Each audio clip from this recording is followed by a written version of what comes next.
যদি আরেকবার সুযোগ পাই জীবনে আবার কোনো পাতা যদি পিছনে গিয়ে খুলতে চাই, তাহলে বিশ্বাস করুন আমি আমার এই স্টুডেন্টস লাইফটাকে খুঁজে পেতে চাই। কারণ এই একটা সময় যেখানে সত্যি আমরা ভাবি কে কি হতে চাই।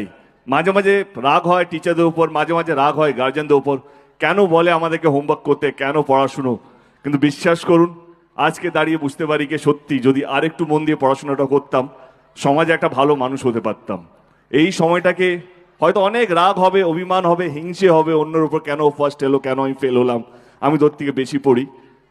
বিশ্বাস করুন এই একটা সময়, এই যে 10 থেকে 16 বছর বা 18 বছরের যে সময়টা বয়সের, সেটা ইজ দ্য প্রিমিয়াম টাইম। জীবনে প্রচুর সময় আসবে ভালো মন্দ খারাপ, কিন্তু এই 10 থেকে 16-18 বছরটা জীবনে ফেরত পাবেন না।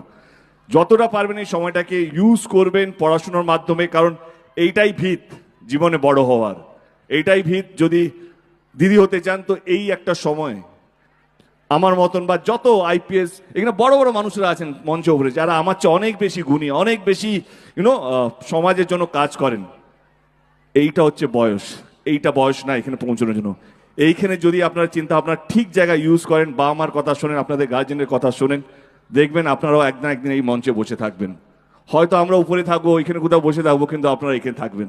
এইটাই হচ্ছে সেই বয়সটা। যদি এখানে বসতে চান তাহলে এই হচ্ছে বয়স। ধন্যবাদ, থ্যাংক ইউ সো মাচ।